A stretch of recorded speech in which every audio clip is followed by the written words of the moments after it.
कि यूं तो बाबू उदय भानुलाल के परिवार में बीसों ही प्राणी थे।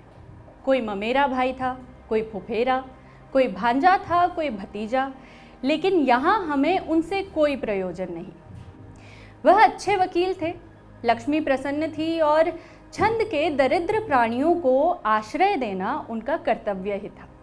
छंद मतलब परिवार, दरिद्र प्राणी मतलब उनके फैमिली के मेंबर्स, ठीक है।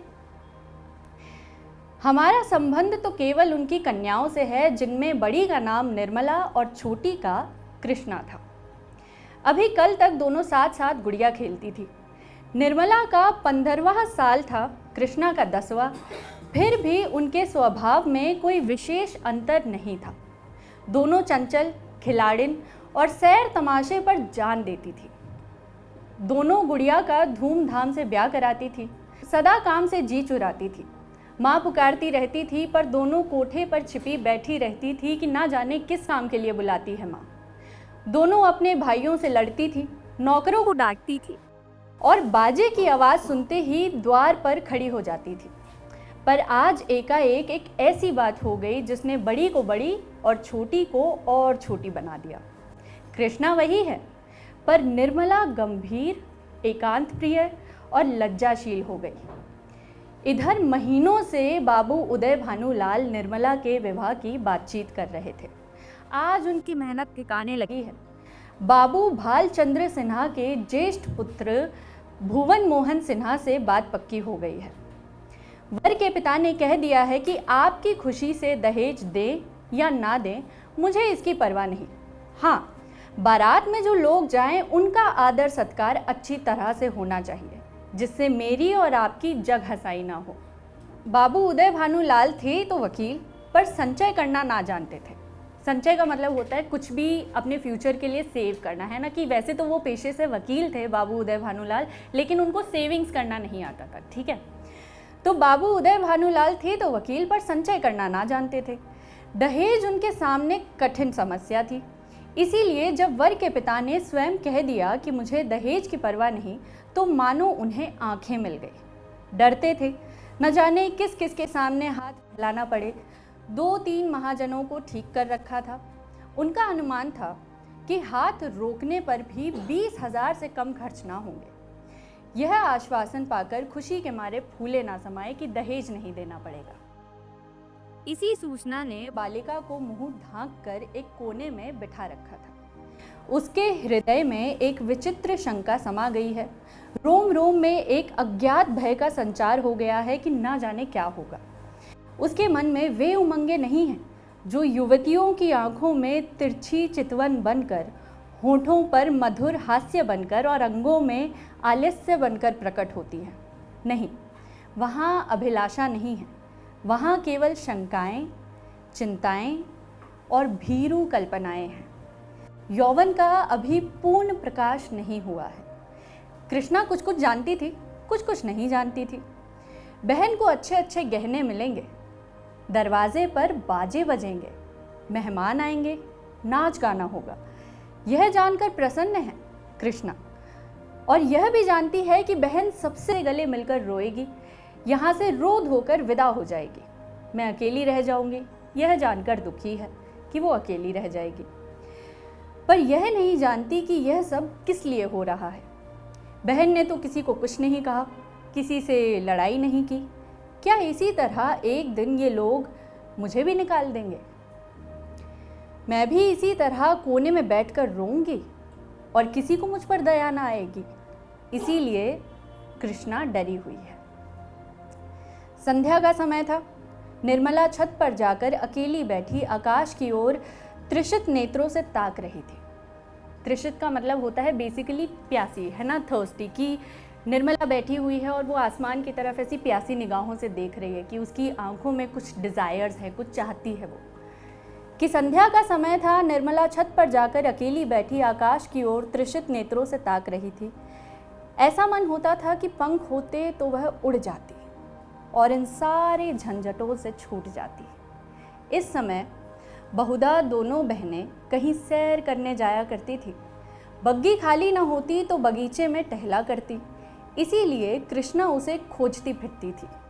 जब कहीं ना पाया तो छत पर आई और उसे देखते ही हंसकर बोली, तुम यहाँ आकर छिपी बैठी हो और मैं तुम्हें ढूंढती फिरती हूँ। चलो, बग्गी तैयार करा आई हूँ। निर्मला ने उदासहीन भाव से कहा कि तू जा, मैं ना जाऊंगी।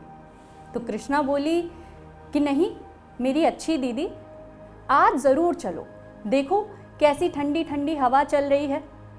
निर्मला, मेरा मन नहीं चाहता, तू चली जा। कृष्णा की आंखें डबडबा आई, कांपती हुई आवाज़ से बोली, आज तुम क्यों नहीं चलोगी? मुझसे क्यों नहीं बोलोगी? क्यों इधर उधर छिपी छिपी फिरती हो? मेरा मन अकेले बैठे बैठे घबराता है। तुम ना चलोगी तो मैं भी ना जाऊंगी, यही तुम्हारे पास बैठी रहूंगी। तो निर्मला बोली कि और जब मैं चली जाऊंगी तब क्या करोगी? तब किसके साथ खेलोगी? किसके साथ घूमने जाओगी? बताओ। तो कृष्णा ने जवाब दिया कि मैं भी तुम्हारे साथ चलूंगी, अकेले मुझसे यहाँ ना रहा जाएगा। निर्मला मुस्कुरा कर बोली कि तुझे अम्मा जाने देगी? कृष्णा, मैं तुम्हें भी ना जाने दूंगी। अम्मा से कह क्यों नहीं देती कि मैं ना जाऊंगी? निर्मला, कह तो रही हूं, कोई सुनता है? कृष्णा, तो क्या ये घर तुम्हारा नहीं है? निर्मला, नहीं, मेरा होता तो कोई जबरदस्ती ऐसे निकाल देता। कृष्णा, इसी तरह मैं भी किसी दिन निकाल दी जाऊंगी। निर्मला, और नहीं तो क्या तू बैठी रहेगी? हम लड़कियां हैं, हमारा कोई घर नहीं होता। कृष्णा, चंदर भी निकाल दिया जाएगा। निर्मला, चंदर तो लड़का है, उसे कौन निकालेगा? कृष्णा, तो लड़कियां बहुत खराब होती होंगी। निर्मला, खराब ना होती तो घर से भगाई क्यों जाती?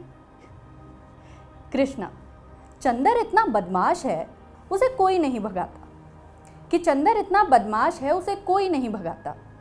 हम तुम तो बदमाशी भी नहीं करते, तो हमें क्यों भगाया जा रहा है?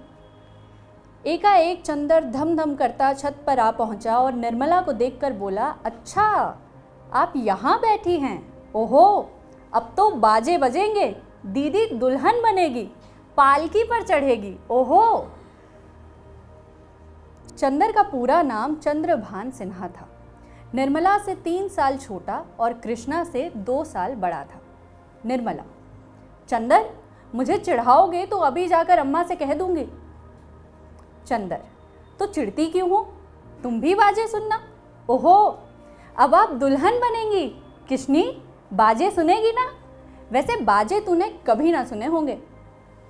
कृष्णा, क्या बैंड से भी अच्छे होंगे? चंदर, हाँ हाँ, बैंड से भी अच्छे होंगे, 1000 गुना ज़्यादा अच्छे, लाख गुना ज़्यादा अच्छे। तुम क्या जानो, एक बैंड सुन लिया तो समझने लगी कि उससे अच्छे बाजे नहीं होते।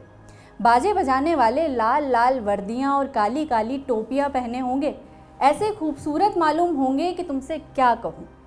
आतिशबाजियाँ भी होंगी, हवाइयाँ आसमान में उड़ जाएंगी और वह तारों में लगेंगी तो लाल पीले हरे व नीले तारे टूट टूट कर गिरेंगे। बड़ा मज़ा आएगा।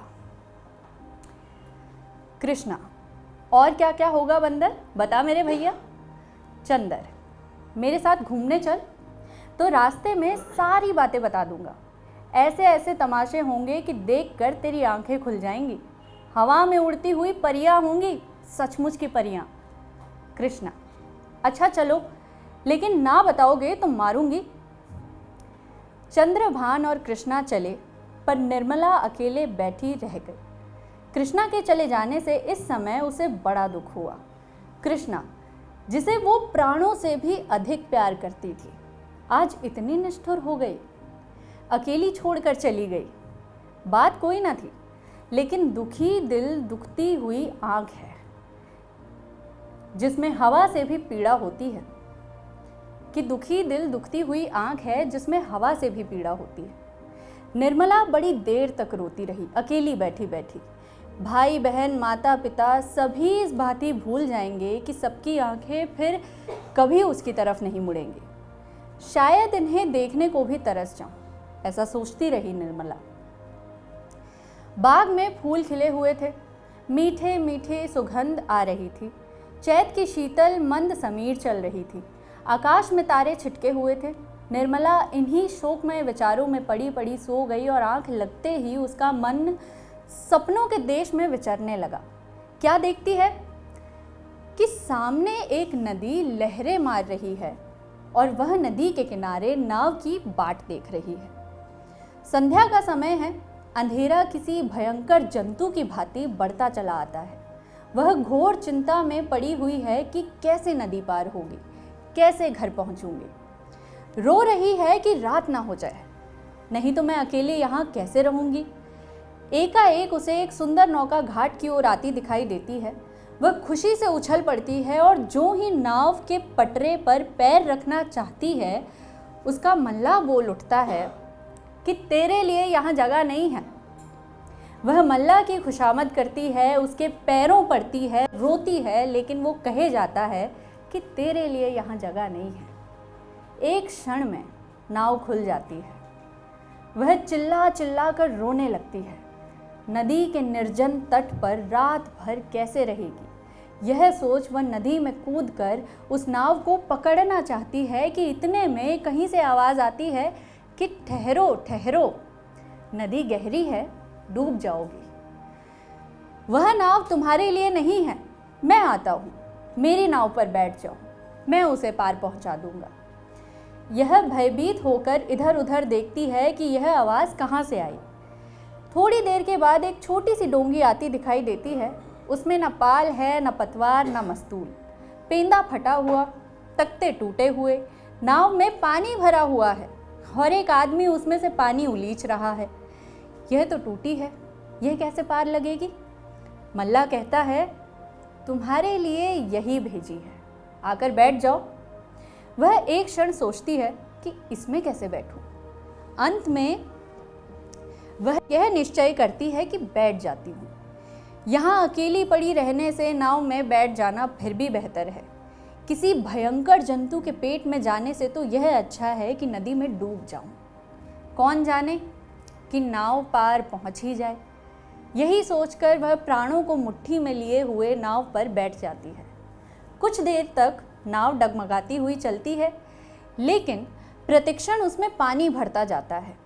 वह भी मल्लाह के साथ दोनों हाथों से पानी उलीचने लगती है, यहाँ तक कि उसके हाथ थक जाते हैं, पर पानी बढ़ता ही चला जाता है। आखिर नाव चक्कर खाने लगती है। मालूम होता है कि अब डूबी, अब डूबी। तब वह किसी अदृश्य सहारे के लिए दोनों हाथ फैलाती है। नाव के नीचे से खिसक जाती है और उसके पैर उखड़ जाते हैं। वह जोर से चिल्लाई और चिल्लाते ही उसकी आंखें खुल गई। देखा तो माता खड़ी उसका कंधा पकड़कर हिला रही थी। निर्मला का सपना टूट गया और निर्मला सपने से उठ गई। उसे लगा कि शायद वो डूबने वाली है। इतने में ही उसकी आंखें खुलती है और वो देखती है कि उसकी मम्मी उसका कंधा ऐसे पकड़ के हिला रही है। अब इसके आगे निर्मला के साथ क्या हुआ वो जानने के लिए the story is Audible on Audible, ठीक है।